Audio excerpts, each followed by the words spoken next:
Shopify is a global commerce platform that helps you sell at every stage of your business and sell more with less effort thanks to the Shopify Magic, your AI-powered all-star. Sign up for a $1 per month trial period at shopify.com/redcircle, all lowercase. Go to shopify.com/redcircle now to grow your business no matter what stage you're in. Shopify.com/redcircle.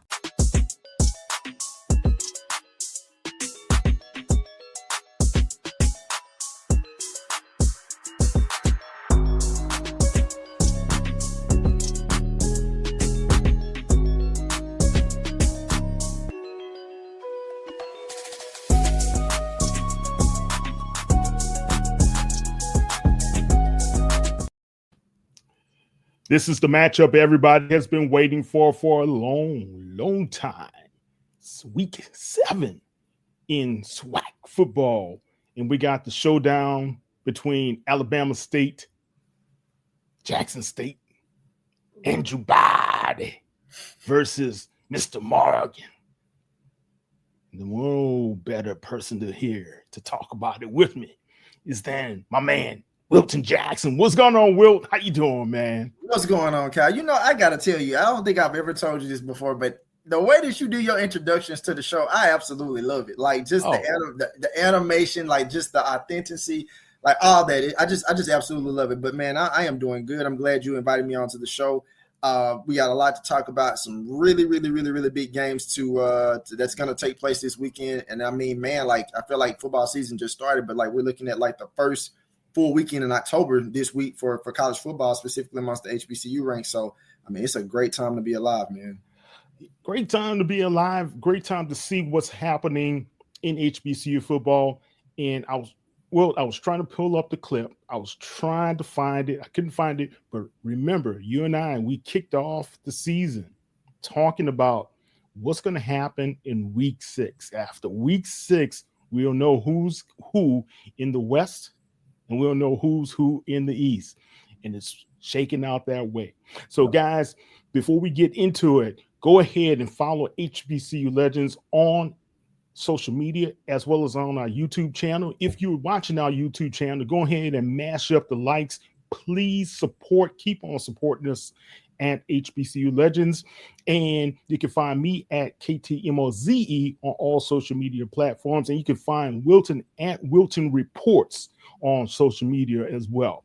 All right, let's roll. Well, let's talk about the showdown that's happening this weekend.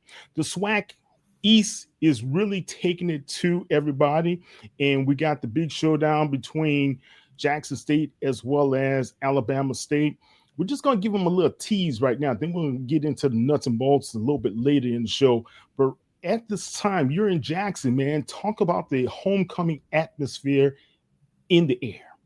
You know, Kyle, anytime you talk about homecoming at Jackson State, man, I mean, you think about big crowds, you think about tailgating. And, you know, granted, over the last 4 to 5, 6 years, like you talk about a good Jackson State football team and what they've been able to do on the field and just within the SWAC. And, man, the buzz around the city of Jackson is hot right now. Like everybody's expecting a strong team to take the field. Jackson State, again, you know, favorite to come out of the SWAC East, you know, coming off a Celebration Bowl last year, SWAC championship last year. And Jackson State fans are expecting to win this game on Saturday. Granted, it's Alabama State. We all know the history between Jackson State and Alabama State, whether it was Jackson State playing Alabama State for homecoming last couple of years, how this game has been. It's a really good time for these two teams to play. And, you know, I was in the press conference with Coach Taylor on Monday, and he really just kind of alluded to the fact that, like, there's not much he really had to really tell his players about the magnitude of this game. Of course, they know it's homecoming and, you know, things of that nature, but they know what sits in front of them. Like, this is a game that could potentially decide who wins the SWAC East, at least for right now, because obviously there are some other games played, but this is arguably the biggest game of the season, specifically in the SWAC right now. Yeah, definitely, man. Think about it. Jackson State, FAMU, we always had those Orange Blossom Classics at the beginning of the year, and that kind of settled everything else for the rest of the season, right? Yep. But when it came to in season, I think Alabama State one year challenged FAMU, but FAMU pulled away. Remember that game? I think it was 3 seasons ago, right? Mm-hmm. Oh, it was right after Prime left, whatever. But when it comes to this game, T.C. Taylor versus Eddie Robinson Jr. And Eddie Robinson Jr., let's be honest, man. That proverbial monkey has to come off that back, man. Yeah. And not saying that Coach Robinson is not an excellent coach. He's one of the best coaches in college football for HBCUs. Yeah. But no, he is. Just like Steve Young had to get that monkey off his back against Dallas and in the Super Bowl, just like other guys, it just seemed like he just was jinxed some sort of way. This way, with Andrew Body, seems like he can be able to do it, but they have to get over Jackson State, the Giant. No, you're absolutely right, Cal. And that saying that to be the best, you got to beat the best, and to be the champs, you got to beat the champs in Jackson State. But this is a Alabama State team that is extremely dangerous, and it's different because in previous years we've talked about Alabama State and their shutout defense and what they've been able to do. Specifically over the last 3 years, and being able to limit opponents, roughly anywhere between like 14 to 17 points a game. And it's crazy because this year their offense is outperforming the defense. And that's crazy to think for an Eddie Robinson-led football team, right? Yeah. But this is what we expected from Alabama State last year, granted, if Andrew Body is not hurt. And we're really getting to see a full display of this young man's arsenal of what he can do as far as sitting in the pocket, making passes, getting outside the pocket, using his legs to make plays. That was on full display in game one when they played UAB, Arkansas Birmingham. Right. So really between that and just what they've been able to do in combining the running game, the Hornets running game with Andrew Body, they've been dangerous. But this is going to be a true litmus test for both teams, specifically Jackson State and Alabama State, to see okay, really which defense is going to be able to stop the opposing offense and make the critical plays to win this game. Because I feel like both teams' offenses are going to perform well. They may not necessarily perform to the same level of standard that they've been performing each week leading up to this game. But I definitely think that whoever wins this game is definitely going to be – it's going to come from the fact of the defense was able to make critical plays and critical stops needed to get the victory. Critical plays, critical stops, turnovers will be a factor. Special teams will be a factor as well. Guys, I think this is one of the games that is David versus Goliath. Mm-hmm. It's the champs versus the wannabes, right? But it's also, could it be Andrew Body's coming out party? Really coming out party, right? Yep. Where he establishes himself as the king of the new king of the SWAC. Or is it Jacoby and Morgan saying, hold on, man, y'all forgot about me? Right? Yep. Because think about it. Jacoby and Morgan has been that man. Whether you want to admit it or not, he is that man for the Jackson State Tigers at this time. So Saturday, October 11th, you got to be either in the stadium at the vet like Wilton's going to be, or you're going to have to watch it. If you can't watch it, the only disappointing thing, in my opinion, Will, I know it's homecoming, but they should have had this at night. They should have had this a little bit later in the as day. A person that's above my pay grade, I am very much a night game type of person. I love the 6 o'clock or a 4 or 6 o'clock kickoff. I don't hate the 2 o'clock kickoff, but in Mississippi in early October, it is extremely hot. It's like 90 degrees, close to it at least anyway. But again, beyond the weather, this is going to be a phenomenal game. I just hope that it lives up to the hype, because right now I can tell you from everyone I've spoke to, just from being around, the players and things of that nature, as far as going around Jackson State, they are super excited for this game. And you can just tell from some of my Alabama State friends, of course, the mutual trash talk, Alabama State's going to win, Jackson State's going to win. Everybody is expecting a good game, and really this particular game living up to the hype of what it's supposed to be. Yeah, I got to go back to Monday's press conference with Coach Taylor. Mm-hmm. When he, toward the end of his statements, let me see if I can pull this up, guys. Mm-hmm. That's what I thought really exemplified how important this game is for HBCUs, right? Right. He said,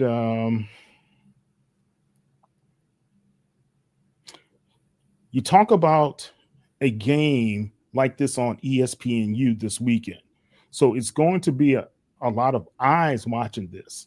The top two teams in some polls in HBCU, two well-coached programs. So it's important, the opportunity to go out and show that we're playing good ball, not only in HBCU, but for FCS game 2.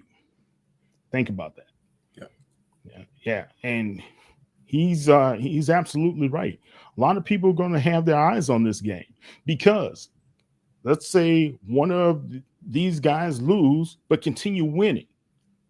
That puts them in a position to be an FCS playoff team, possibly, right? Yep. And that's what usually happens. So what are your thoughts there, Will? I think that, of course, we all like the fact that, we want the HBCUs to get more exposure and the young men they're going to be playing this game and playing for both teams. You want them to have that exposure because, again, most of them, they come to college, of course, to get an education, but some of them obviously want to take their talents to the next level. And I think that, being able to have this exposure and playing on ESPNU, it gives them the opportunity to not only get eyeballs amongst the SWAC and the fans at large, but also getting the eyeballs from college football fans within FCS that don't necessarily know about a Jackson State or an Alabama State or who Andrew Body is and some of the key impact players on both teams that could potentially be playing on Sundays. I mean, they may not necessarily, always get drafted in the NFL draft or in the rounds, but like you could still find some of these players, these hidden gems that actually may end up on NFL teams on Sunday in a matter of months in the year 2026. So this is one of those things where you take advantage of the opportunity.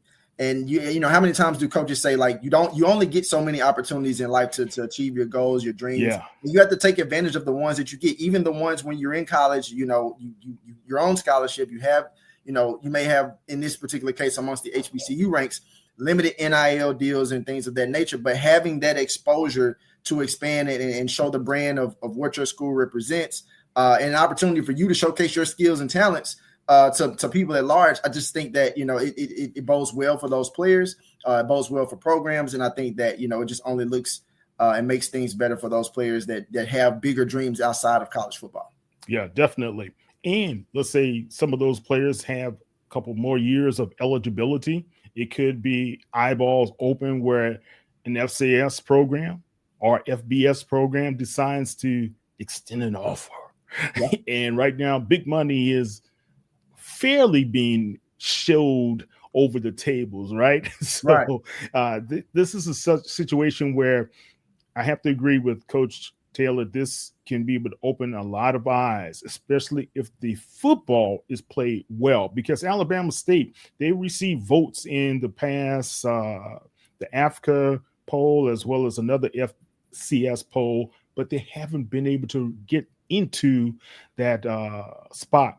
Jackson State is at number 14, 15 in a couple of the polls, right? So right now, what happens if Alabama State is able to win that game?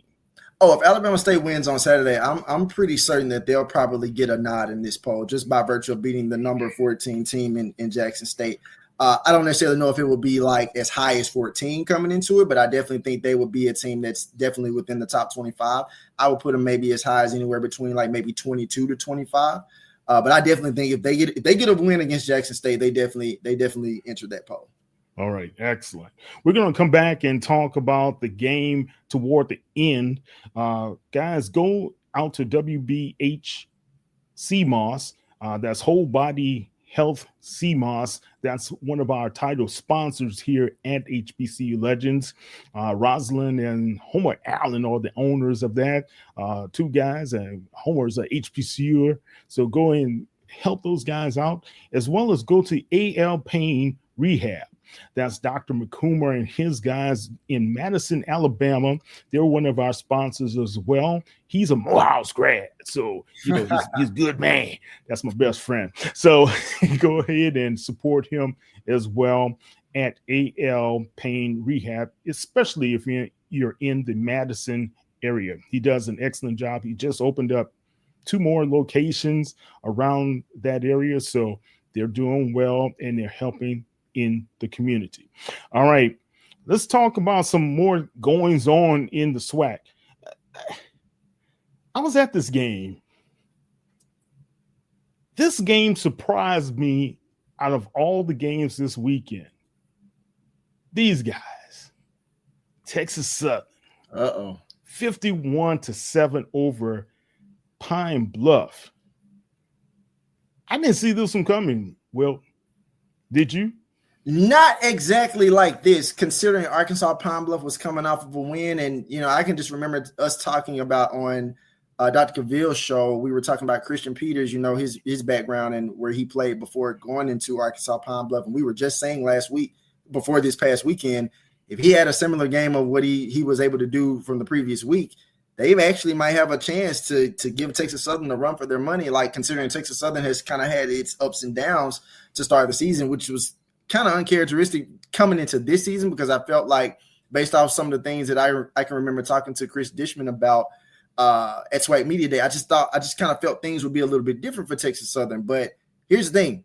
You talk about BTA, it was straight BTA. Like from the very moment. Put out that belt. Yeah, no, it was. Like, that's exactly what it was. But I also think that Texas Southern needed a win like this to kind of give that extra boost and motivation. Because this, when you look back, this could be a game in the season where, granted, it was Arkansas Pine Bluff, but getting a dominant win like this can kind of sometimes give you that motivation and that boost to say, okay, we know what exceptional football looks like on all 3 phases, right? And now we just need to find a way to duplicate what that looks like against our next opponent. And while it sounds easy, but here's the thing that separates, going from a good team to a great team each week is like, can you continue to build and maintain those habits that you had against in Arkansas Pine Bluff if you're Texas Southern? Can you follow that over into your practice habits throughout the week? Can you stay focused? Are you locked in drills and things like that and listening to the assistants and Coach Dishman and what he's, trying to get his players to buy into? So here's the thing. SWAC West is wacky. We say that every year. The wacky SWAC West. It is, and it's not going to be any different this year. Like, you look at it right now, Southern is at the bottom of the SWAC West. Grambling is somewhere near the bottom of the SWAC West. So it's just like things the way it looks now. I'm not saying I'm not gonna say that I'm gonna pick Southern or Grambling to move to the top automatically and win the SWAC West. The point I'm trying to make is it's still open, and any team can really seize control of this division and still be looking in December and thinking like, well, it's the first week in December and it's a SWAC championship, but we made it despite being 1-3 or 1-4 in the first week in October. Yeah. Well, I said it 7 weeks ago, and I stand pat. Whoever at this juncture, the 1 and 2 guys have the best chance of winning the SWAC West, bam, here you go. Yep. Prairie View, Texas Southern. Now, there was a guy who used to coach at Prairie View who paid a visit to Texas Southern 2 weeks ago. And all of a sudden, Texas Southern is playing like they're winning games. Coach Bubba McDowell. Mm-hmm. He was supposed to be on tonight. He's going to be on with us Thursday. Look, I still believe Coach McDowell should have been on the staff one way, shape, or form this past year, even as an assistant coach. Yeah, forget he needed to be somewhere around that program, and he's always, that's his boy, Chris Dishman. Yeah. And Bubba McDowell needs to be in football, some way. And I think whatever he did, whatever he looked at, whatever he observed to help that program out is paying dividends. Texas Southern last week had the 3 top tacklers in the SWAC. That's unheard of in one linebacking core. They were like the Dome Patrol from the Saints. That's how they're performing with Bogatry, Williams, and Charles, right? Yep. People don't know those names. Well, Poetry. if you've been watching SWAC football, Charles. if you've been watching SWAC football and really more importantly, paying attention to Texas Southern, their key players, you know those names. I mean, and you just listed them. And when I say like it was a complete, total dominant performance on defense from Texas Southern. I mean, they absolutely like suffocated the Lions offense, limiting them in yards, forcing them mistakes. I mean, and just really owning the field position game. I mean, it was again, if you're Texas Southern, this is a blueprint of what you want to potentially you want to continue to follow for the rest of your games throughout this season. Now, granted, it won't always look like a blowout, but the fundamentals, the discipline that you had in that game, this is what you want it to look like each week. That defense, you see that guy right here, number 9, Michael Aikens. We call him the Big Nasty down here. Yeah. We've been calling him that for the past 3 seasons. Mm-hmm. That guy took over the Valley State game. Yep. He was a wrecking ball. They had no answer for him. Nope. That defense, if Chris Dishman and the Texas Southern Tigers eventually find a way to win and be able to play for that SWAC championship, it's because of this defense. Yep. Now, I'm sorry. These guys, too, at the top, they got a pretty good defense, too, man. Yeah. They got a pretty good defense. Both of these defenses are in the top 3 top 4 in the SWAC. Because I forgot Alabama State and Jackson State are up there as well. But Prairie View and Texas Southern, those guys are killing it, guys. Matter of fact, in defense, total defense, right now, Jackson State's number 1, Prairie View is number 2, Grambling, surprisingly, is number 3, Florida A&M is 4, Texas Southern is number 5, and Alabama State is number 6 at this time. Well, just based upon those rankings there, what do you think? You know, Cal, right now, coming into the first full week of October, and when looking at the SWAC West right now, if there was a team that had the best chance or the most complete chance to represent the West, it would arguably be Prairie View. Yeah. The only thing about Prairie View is that, like, the question marks surrounding their offense. I mean, just like, you can see glimpses of things working and that it can work, but I'm just not sold yet, Cal. And I think that, granted, defense wins championships. We know that. That's been said long enough. But at the same time, there has to be at some point some form of consistency on offense for you to be able to complete this championship. And if if you're Coach Jackson, obviously you're still figuring some things out. Yeah. In terms of the quarterback situation there and what your offense is going to look like. But if they want to continue to hold this lead in the SWAC West, because again things are going to get wacky going into the end of the season, they're going to have to find better continuity on offense. Because again, defense is going to win them games and keep them in games. But at the same time, they're going to have to make some plays to win some games, and it's going to have to come on the offensive side of the ball. Yeah, because we talked about in week 7 right now, Prairie View, they have a little breather, right? Mm-hmm. Yep. But you talked about Texas Southern playing at Grambling. Now, if they're able to play at Grambling and win that game, they're still nipping at the heels of Texas Southern. Prairie View, but Prairie View still owns the tiebreaker, right, from the Labor Day Classic. Yep. And then Prairie View has to go into the Bluff and play Southern next week. That's a game that I got circled on my calendar because, again, playing at Southern A.W. Mumford Stadium is not an easy place to play. And this is a Southern team, again, kind of like some other teams in the SWAC West. They've had their quarterback issues as well. Yeah. Is it going to be Cameron McCoy? Is it going to be Strother? And of course, exactly. Or Woods, he was dealing with the concussion and, the issues of that nature. So we know they can run the ball. We know Southern can run the ball exceptionally well. But it's like, okay, with a Prairie View team coming in, if Southern is able to sneak in a win against Prairie View, that changes the whole dynamic. Everything becomes wide open again. It's not really closed now, but right now you can distinctly see Prairie View, Texas Southern. Southern wins that game against Prairie View, it changes the whole dynamic. It changes everything, man. But I'm still not sold on the Jags. No, I'm not. And this year, it just seems as though last year they had those. They're kind of like the Chiefs are. They had those one-score wins, those cardiac wins long enough. Now it's catching up to you. Yep. Right? You're not going to be able to do that this year. You're not going to have those squeak years and those miracles to happen like I saw in the end zone at Texas Southern. There's no way that's going to happen again. But it happened to Texas Southern against Mississippi Valley. There's no way Terrell Buckley should have called that fake punt. Yeah, I Charles Bishop was on that call, and I remember texting him and saying, "What just happened, Charles? Like, what's going on? This is not." I expected that was a rookie head coach mistake.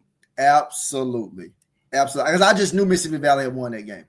Yeah, and just like last year, it was a rookie head coach mistake with Chris Dishman punting out of his end zone.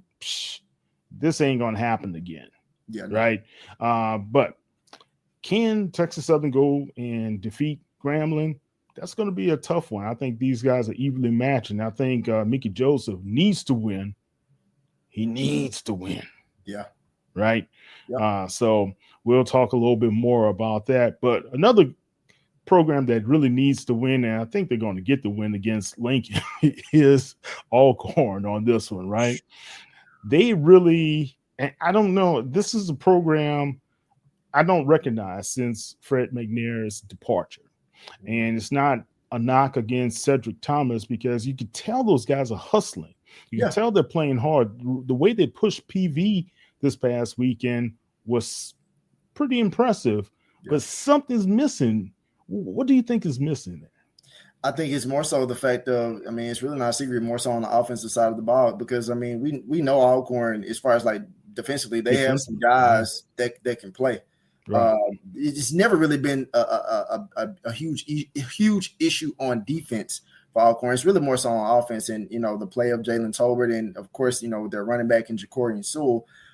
They have the playmakers to do things, but again, like a lot of that always starts back with your offensive line. And again, look who they were playing. They were playing one of the top two defenses in the SWAC against Prairie View. And it comes down to matchups. It comes down to who can make plays when the game is on the line, and they just didn't make enough plays. I mean, I think, to be honest, with the game being close as it was, it kind of shocked me a little bit because I actually thought that Prairie View was going to maybe win by a touchdown or maybe 7 to 10 points. Definitely not a blowout, of course.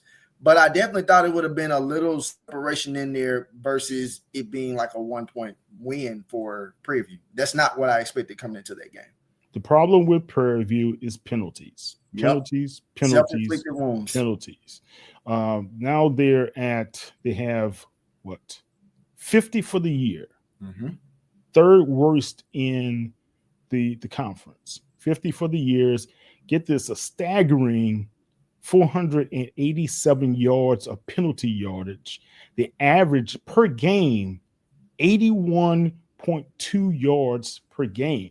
You almost giving up a whole field, almost a touchdown you're giving away just in penalties. You cannot win championships at that level, man. And I'm amazed that Prairie View is at the top. If they do not fix the penalties, they're going to have a problem. Yeah, no, they are. But guess who else is worse? Who's the worst in the league? Guess. Grambling. Right close to you. No, Grambling's number one. They're the best. Jackson State.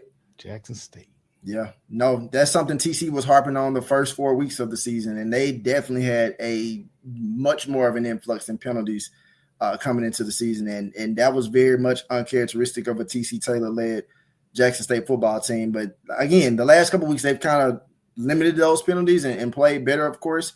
And I think a lot of it was due to the fact that, you know, some of the things that they wanted to see specifically more so on the offensive side of the ball, they had issues there. They also had some like really, I don't want to necessarily use dumb penalties, but like things that they don't typically do on defense that you saw them doing that just kind of added to the penalty yardage that it just was very much uncharacteristic amongst the Jackson State football team in the last 2 to 3 years. So I think as you kind of see them over the last couple of weeks, they've been able to nip that in the bud.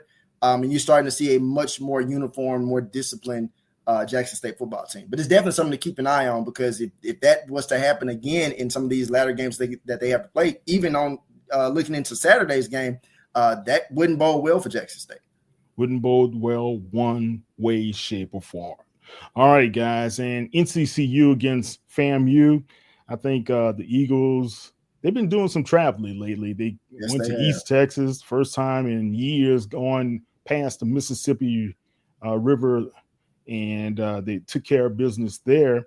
But the Eagles now have to play challenge FAMU team that seem like they're losing their confidence some way, shape, or form. I think Gerald Thomas talked about that in his Democrat piece this past, was it yesterday? Yeah, past Monday. What's going on with these guys? Are they losing confidence? Is Coach Cozy losing confidence, or are they losing confidence in him and his staff? What do you think? You know, Kyle, when you have one loss, or when you have a loss period, it's one of those things where, you're looking like, okay, we can bounce back. You have multiple losses, 2 losses, especially within the first, 5 weeks of the season. It's like, okay, now the alarm is being sounded. You get another loss, or even if it was like a close game, but you didn't play well, you start to question, like, okay, what's going on? Is it us as the players? Are we not holding up to our standards of the contract that we basically signed to say that, hey, we're players on this team. We're doing our parts to make sure that we're doing enough to win a game. And then as a coaching staff, you have to ask yourself, like, are we putting the players in the best position to win? And in some of these latter games, I think the one game that I really watched from start to finish with FAMU was that Alabama State game. And I think once Alabama State really started to put the points on, you could kind of see glimpses of the players losing confidence in a way. Yeah, they weren't hustling as much. They were not. It was just like Alabama State was playing pitch and catch, and it was easy. And that's not what you see typically from a FAMU team. And more so than anything from a coach that, if you know anything about Coach Cozy, like that's not indicative of who he is as from his time as an assistant and just within his time as a head coach. So I think that you are seeing a little bit of players losing that confidence, and it sometimes, Cal, when you have so many losses and you expect to play at a certain level, it can mess with your psyche. Like it can put you in a space where we almost kind of forgot what it feels like to win. Yeah, I mean, because here's another thing too. That FAMU game against Albany State, they won, but that was much closer than what it was supposed to be. So, because I hate to see good coaches take the fall. Yep. I mean, the complete fall, guys. That's what I'm talking about. Because you got in the SWAC, everybody wants to fire a coach. Mm-hmm. Oh, they ain't winning, fire him. Get rid of him. You saw what they did to Coach Dooley. Mm-hmm. Ran him out. Man, just took you guys to a SWAC championship. Run them out. I don't get it. I don't get it, man. And it takes time to really build sustainable programs in college football. When you go from different coaching staff to new coaching staff, a lot of times you have issues. You look at what Coach Whitty is doing over at Bethune-Cookman. That's a competitive game. Football team, really competitive football team. You can see they're on the brink. They're on the brink of something, So we'll see how all of this translates out on the field. But you got some coaches already on the hot seat. All right. Well, let's talk about your top 10, man. We're going to go through your top 10. See, you give us what's happening. You want to start with D1 or D2? We can start with D1. All right. D1, you got, of course, Jackson State, Alabama State. Go ahead. Talk about your top 10. So with Jackson State, obviously, number one, until you beat the champ, the champs are going to remain the champs. And they've shown why they're still the number one team amongst HBCU football on offense, defense, special teams. I mean, just dominant performances. I know they had some rough patches to start off the season. They some really a rough stretch even when they first played Hampton, but of course second half kind of changed that dynamic. And then of course the Southern Miss game, the score, showed that Southern Miss won the game, but that game was at one point closer than what the score actually showed. But I think also, seeing them get that win against Southern and seeing a dominant performance against Alabama A&M, which some people kind of thought that was like the first true litmus test for them. And they succeeded. They succeeded with flying colors. And granted, I say that from a space of, with Sam Shade being at Alabama A&M, and I consider Alabama A&M as one of my dark horses coming out of the SWAC East. Jackson State took that game and controlled it literally from start to finish. So they deserve to be number one. Alabama State, no brainer here. And we'll actually get a chance to decide who's going to be number one after this weekend, against this, in this matchup between these two teams. Andrew Body's playing phenomenally. You're talking about a Hornets rushing attack that's coming along that's been able to kind of coincide and coexist with Body, which has helped Andrew Body in a way, not necessarily put so much pressure on him to throw for 400 yards a game. Right. The defense is still dominant, not as dominant as it's been in, say, previous years, but still dominant enough to know. Shopify is a global commerce platform that helps you sell at every stage of your business and sell more with less effort thanks to the Shopify magic, your AI-powered all-star. Sign up for a $1 per month trial period at shopify.com/redcircle, all lowercase. Go to shopify.com/redcircle now to grow your business, no matter what stage you're in. Shopify.com/redcircle. That you're not just going to walk all over them. Yeah. North Carolina Central, still a team that of course, even though South Carolina State is the champ from last year, Central is definitely one of those teams that's kind of still flying under the radar. But I can tell you somebody who's not flying under the radar. That's Christian Mosley. If I'm a linebacker, I am not looking forward to tackling this guy. This dude is a absolute freak. A terrific name. Come on, man. The bloodline is there. Remind me of my days. Are you related to him, or is there? Of course, all Mosleys are related there, man. Of course we are. No, for sure, man. So I like what Central is doing. You gotta love Trey Oliver and what he's able to do consistently year in and year out and putting this team together. Walker Harris is coming along as well and getting more comfortable in leading this offense. He's doing a better job this past couple of games because I always say you don't know which Walker Harris you're getting.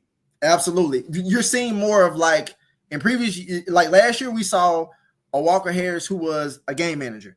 Now we're seeing more of a Walker Harris who can really truly facilitate and take command of this offense. Yeah.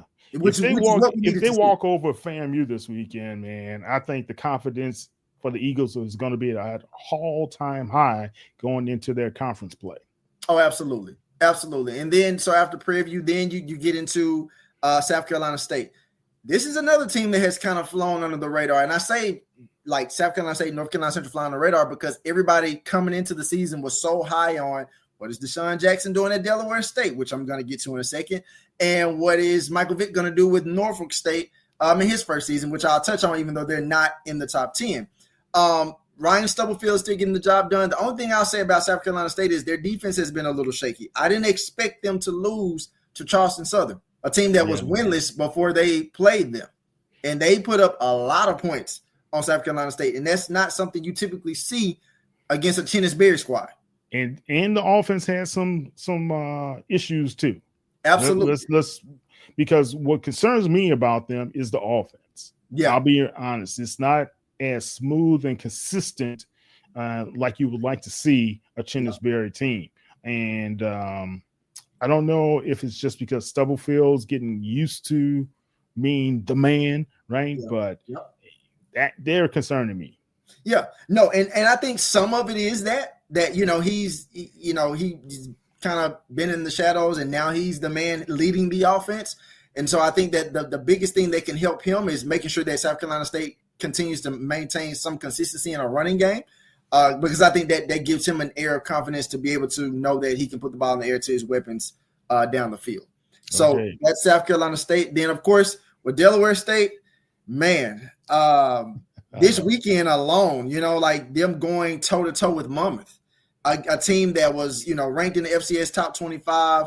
They hung in there with Monmouth literally play for play, but they couldn't stop the run. They couldn't stop anything. Yeah. I mean, it just is what it is. They could not stop anything, and they have the talent. Caden Bennett at quarterback, Marquise Gillis, phenomenal running back. Yeah. Offensive line doing their part. I mean, Monmouth had no answer in stopping their running game or just their offense, period. So on one side, you look at that and say, if you're Deshaun Jackson, your offense is starting to click, and I mean click very, very well. However, granted, I know it was Monmouth, and they're a prolific offense, and we knew that coming into this game.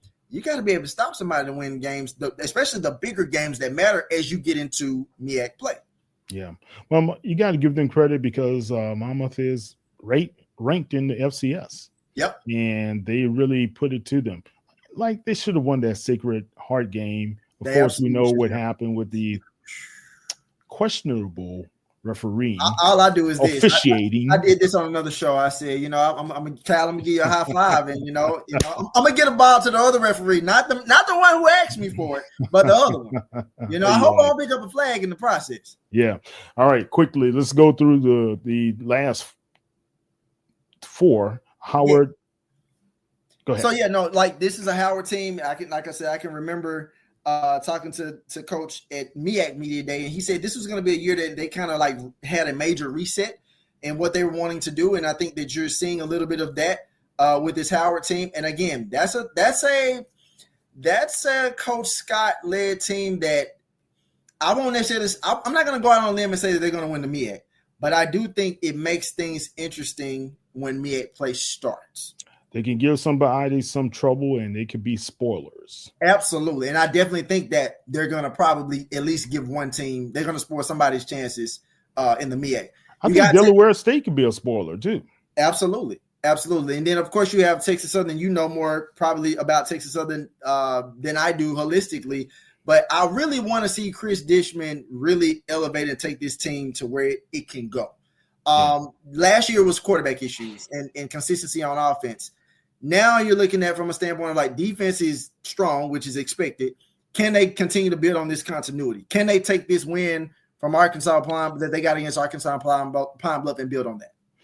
Renfro, the running back. Guys know that name, Athion Renfro. Yep. You got to know KJ Cooper at quarterback. You got to know Mr. Terry at wide receiver. You got to know Mr. Robinson at wide receiver as well. These guys aren't household names, but they're bringing it. Yep. And I think that Texas Southern offense, if O.C. Smith can continue to call plays like he's been calling plays as of late, because I'll be honest, that Mississippi Valley State game, it was shaky. Yeah. For 3 7/5 of a quarter, right? Yeah. It was shaky. And until that bomb Cooper laid out for Terry, man, it was shaky, man. I just got to be honest. They have a tremendous special teams. That special teams, they're eventually going to break one. Yeah. They came close a lot this year. So if I was Chris Dishman, I would love my defense. I would be loving on all of them. But right now, can the continuity of that offense continue? That's going to be the key. Then you got Bethune-Cookman and Pine Bluff rounding up your top 10, right? Yep. I think Bethune-Cookman, man, if they can rattle off a couple of wins, they're going to be spoiling somebody's coming out as well. So, but the way Alabama State took it to them, I was like, whoa. Oh, Alabama State had to make a statement, and they absolutely did that. Yeah. But for those who don't know, Cameron Ransom, Bethune-Cookman, can absolutely sling that ball around the field. I'm telling you, next season, it's going to be interesting. All right. This is a team that people were saying, without Chennis Bears, no way the Tigers is going to be a winner. Last year, they had a down year, of course, because it's a transition year, right? But now, Benedict, undefeated? Really? Edward Waters. Yes. Hold on. Where's Vi Union? Where's Virginia State? What's going on? What is going on with the world in D2 football, Wilton? Man, talk to me. When I tell you that it is somewhat upside down, because coming into the season, I did not expect Benedict to be the team to be number one. But when I tell you they are playing lights out football, and I think more than anything, when I saw them get that win against Clark Atlanta, I said, "Oh, it wasn't just a win; it was a dominant win at Clark Atlanta at that." So I said to myself, on that red field, So I said that was my true test for them to see where they were and how for real they were. So I definitely give Benedict, they've got a check mark for me. Edward Waters is definitely strong, considering the only thing about Edward Waters, my God, that close win that they had, I was just like, okay, I know they beat Virginia Union, the winners of last year's CIAA championship. But when I tell you Edward Waters looks good, they look good. They look real good. Virginia Union, Coach Alvin Parker, we know what to expect from them. They look strong as well for another year. I think when we get to Johnson C. Smith, we're starting to see a team that's really starting to fully buy into what Coach Flowers is asking of his players. What happened? They at the beginning of the season, game busters. Did it kind of whoop? What happened? They slipped. You talking about this season or last season? This season. I think more so the fact that you let one win get you let one win get to you, and it's just like, okay, if you're not playing and keeping that same momentum, that same boost of energy, anything can happen in football, right? And I think that with Johnson C. Smith, as long as they continue to play to the level and play to the pedigree that Coach Flowers is expecting from them, I think they're going to be okay. Now, one of the more exciting teams in D2 is definitely Albany State, and that's not an exaggeration. Oh my gosh! Like if you like high-powered offense, strong quarterback play, you need to watch Albany State for sure. Fayetteville State is a team that people have been sleep on, and again, I say that because just finished Dr. Cavill's show in his top 7, and Fayetteville State wasn't even in the top 7. And I said to myself, "No, I can't mention the top 7 without having Fayetteville State this week in terms of putting them in the top team." So they are definitely a team that's one of the better teams in D2. They're going to have some tough competition in the weeks ahead, specifically starting this weekend. And I think Kentucky State has been a pleasant surprise. I don't think anybody had Kentucky State coming in being as strong. They're playing strong. They are strong. Now, their competition in some of the teams they play haven't necessarily been the best, but the fact that they've been able to accumulate these wins and start in a place that probably most of us thought they wouldn't necessarily start, it bodes well for them. With Henry Frazier and Virginia State, not the best start to the season, right? But you can never count out Virginia State, ever. At least I won't. I mean, shout out to Coach Henry Frazier. Strong, obviously strong coach. We know his pedigree. I don't expect Virginia State to stay down. Then, of course, you round out with Livingstone and Winston-Salem State. And I'm going to just be honest. I know Steve is probably somewhere he's going to watch this show. I want to see Winston-Salem State to continue to climb. And you talk about the player, somebody like Dalen Lee. Oh, my God. Phenomenal athlete for Winston-Salem. So I'm excited to see where they could potentially go. All right. Now, let's get down to the tail of the tapes. We're going to talk about our final thoughts on what's going to happen this weekend in the SWAC East showdown between Jackson State and Alabama State. What did Coach say? Hey, we got to play a good football game next week. Coach Eddie Robb, that's my guy there, but they're going to come ready to play. The last time we hosted them for homecoming, they clipped me. They beat us last time. So I remember AD Robb brought it up about, this homecoming schedule. And I'm like, let's bring them back. It's going to be a lot of people in town. We're looking forward to it, but we're playing good football now, and we accept the challenge. I love it. He didn't run. He said, bring him back. Yeah, TC said that's a good coach. That's a confident coach. TC said he SWAC all day, every day. You don't have to doubt what TC is SWAC. He's SWAC, right? Yeah, absolutely. Man, look, Will, I tell you, man, my heart says Alabama State because I'm a body fan. Yeah,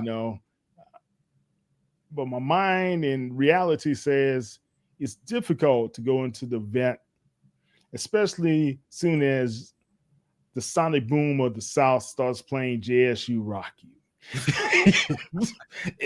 It's nothing like it, man. Yeah. But if anybody can do it, it's Alabama State, right? Yep.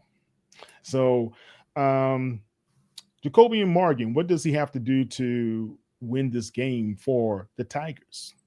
I think, Cal, as long as he plays within his game and follows the blueprint of what has helped Jackson State win games from previous seasons and even this season, I think Jackson State's going to be fine. I think as long as he doesn't do too much or try to, essentially make a play out of every single play, because if it's not a play there, I mean, obviously be smart with the ball. So basically what I'm meaning is not turning the ball over, not forcing passes when things aren't there. Also relying on the running game to help him. And again, Jackson State, we've been saying this for like the last 3 years. They have a bevy of running backs that can get the job done. And I'm going to just say this. If Jackson State can start early in terms of running the ball, that bodes very, very well for Jacoby Morgan to put the ball in the air. And I think that you got a chance to really see him do that, because prior to the Southern game, you hadn't got a chance to really see him do that. And that was something that, Coach Taylor and the staff were really wanting Jacoby to do in terms of being able to put the ball in the air to his weapons, because they have them. Janaylon Dupree, you have Shamar Savage, you have Nate Rimbert at wide receiver for Jackson State. They have all types of weapons that can get the job done for the Tigers. And I feel like as long as they don't kill themselves in penalties, they play smart, sound football, and they establish the run early in this game, Jacoby Morgan is going to be able to do just enough of what he needs to do within his game to lead Jackson State to a victory. Wow. That's pretty impressive there, man. Think about what you talked about. We're talking about Jackson State, number 1 in rushing. These guys are averaging 269 yards per game. Yep. Well, Alabama State's number 2, 238 yards per game. And Andrew Body, all purpose, is the top guy in the league. Get this. I did not know that he was the top rusher in the league as well. Yep. Andrew Body has 520 yards rushing on 59 attempts, and he's averaging 104 yards per game. Outstanding. And then you have this man, this bruiser named Ahmad Miller, man. He's just, I don't want to tackle. Look, those Miller boys, what was their mama feeding them, man? Aubrey. And then you get Ahmad, man. Those boys are strong. They're not just strong, they're strong. Yeah.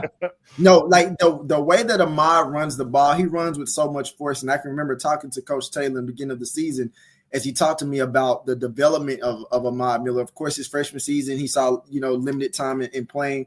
He's limited to 3 games last year because he had an injury. But when I tell you, Coach was really, really high on Ahmad Miller coming into this season for what he could do, what he saw him do throughout the spring, and really just in fall camp. And I think that you're seeing the benefits of what he was doing in terms of preparation, coming back from a short season last year, and he's taking it to anybody that's on the opposite side of the field. If he gets the ball and you're in his way, he's gonna run over you. It's the exact opposite of Aubrey, because Aubrey's ready to hit you hard. Yeah. Ahmad is like, I'm about to run you over.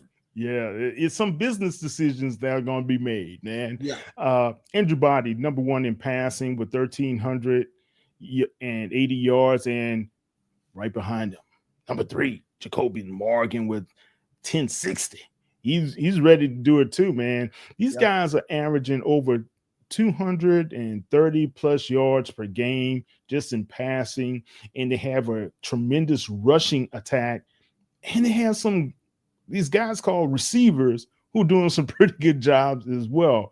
Jalen Jones, how dynamic has he been for the Hornets? Oh, exceptional. This is the go-to guy for Andrew Body. Anytime that, a play needs to be made, an explosive play, do know that he's looking for Jalen Jones. And you're talking about an explosive wideout who can catch the ball. He can get separation from his defender. He's just been playing phenomenal ball for the Hornets. And, again, Jackson State secondary, this is the guy that you want to make sure when you start talking about X's and O's and making sure you're game planning, you want to know where Jalen Jones is at all times. Yeah, definitely. And Jackson State, I thought And you see the past couple of games, Mr. Rembert is emerging, right? Yep. Getting a little bit more comfortable and ingrained in the system for the offense at Jackson State. But Mr. Gardner Jr., he's been tremendous for those guys. He already has really been one of the go-to people for Mr. Morgan. So talk about him. So if I told you that Jamil Gardner, this is something that someone told me, and I couldn't believe it initially, that if I told you that Jamil Gardner was probably the fastest wide receiver on the team, really, Jackson State, yes, that's what I've been told in terms of like his speed, his level of speed, and seeing that I've seen him play in practice, but he has some wheels. He got some wheels. That's why I say, oh no, he has some wheels.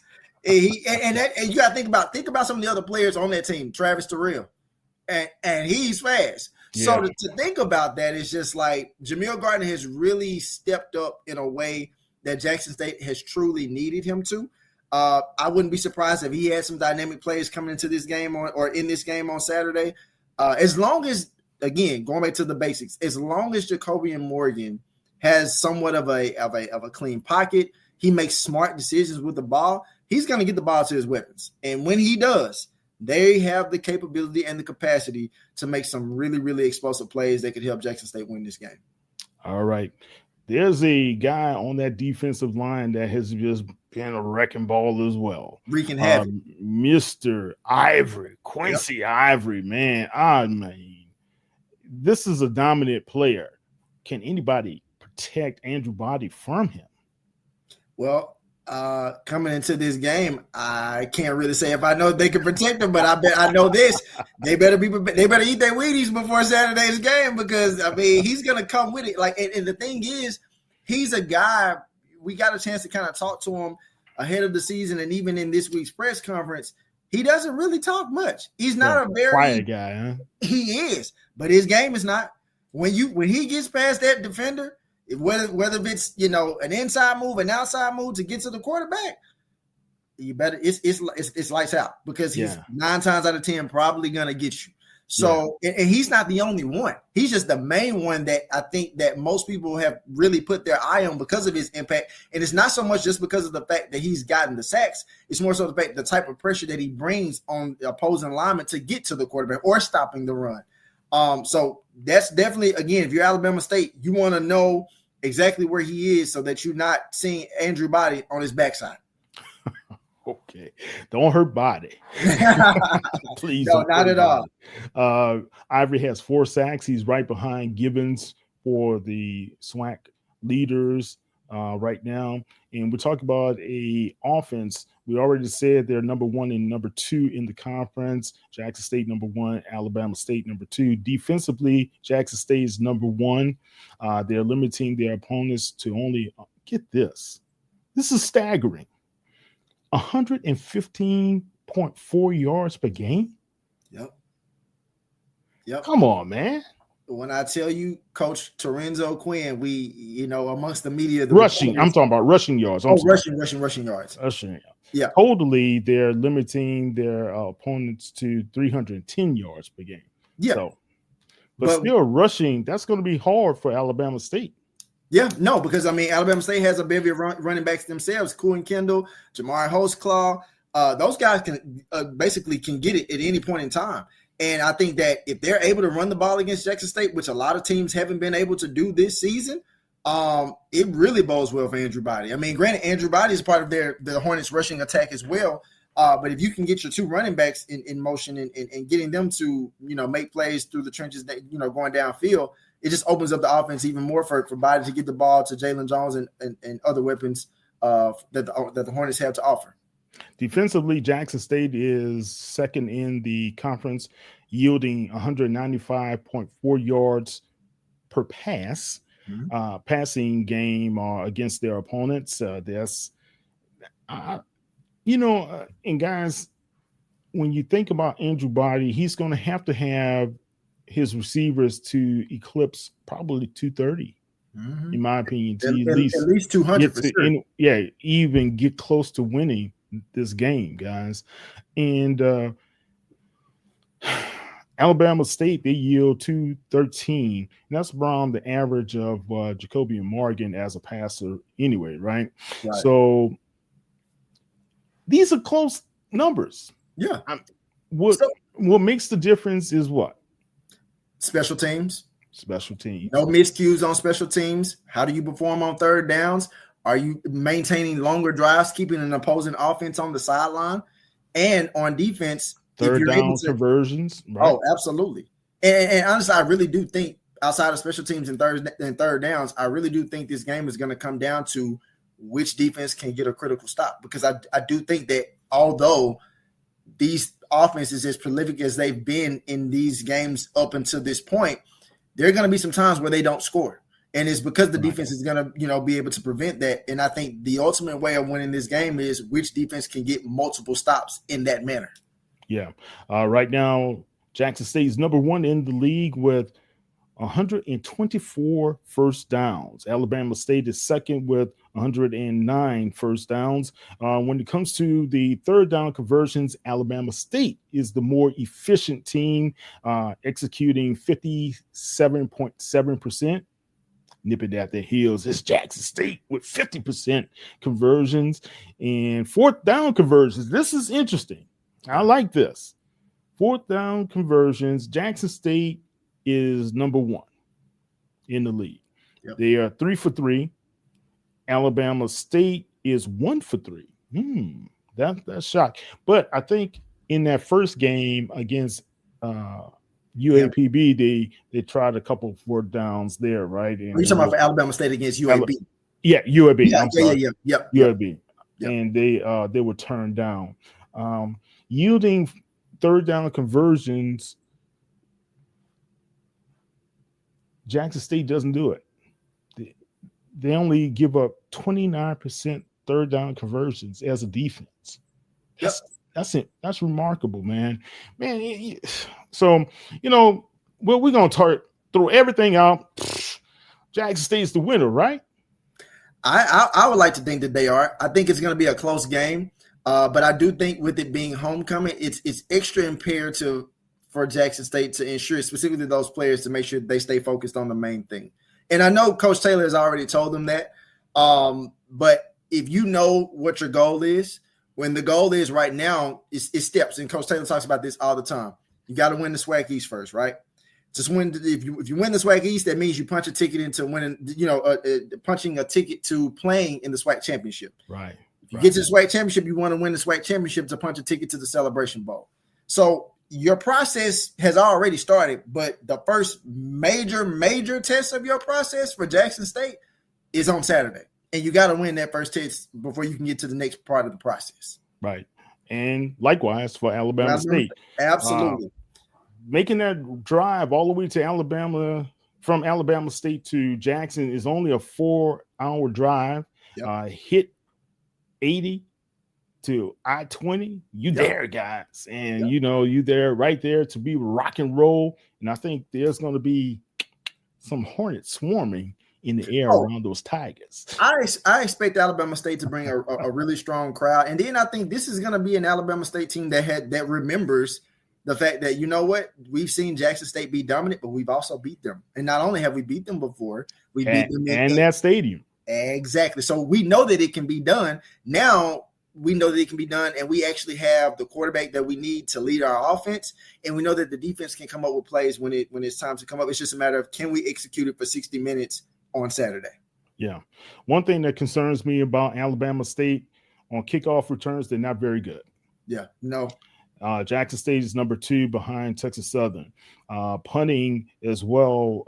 They have a pretty decent punting, but get this, Alabama State only punted 4 times. Yeah, because when you have an offense that's been humming, like the Hornets offense have, you hadn't really needed you really hadn't had to punt the ball like that. Yeah. That's just remarkable, man. Only 4 times this year. When it comes to field goal percentage, Alabama State's number 3 with 78% conversions on field goals. Jackson State only 60%. What's going on with the kicking game there?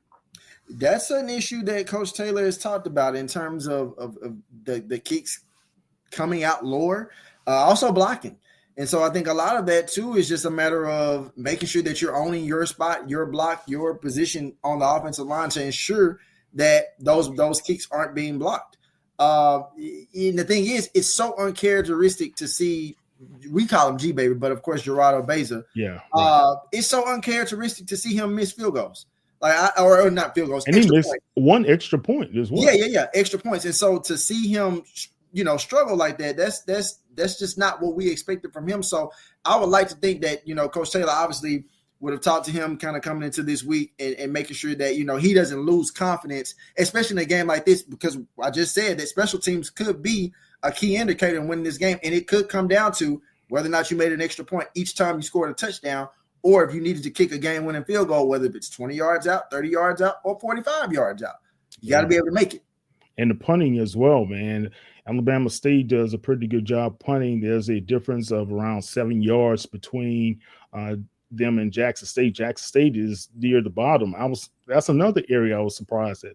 Usually have a solid punting game from the Tigers. Yep, and I think that if you remember, not last year, but the year before last, in TC's first season, if I'm not mistaken, they had issues with special teams, whether it was, punters, kickers getting hurt and things of that nature. And he kind of had nipped that in the bud last season, didn't necessarily have as many issues. But now you're kind of starting to see some, I don't want to necessarily say major issues, but you're seeing remnants of that looking indicative of what it looked like from 2023. And so, again, if you're Coach Taylor, if you know him, that's definitely something on his mind that he wants to fix. And again, considering that this game could come down to special teams, that's certainly an area. If I'm a coach, if I'm Coach Taylor, that I want to make sure that I have sold up before Saturday's game. And one team stat that we talked about earlier, the penalties, and Jackson State has had some untimely penalties as well. They lead the league with 98.8 yards given up on penalties per game.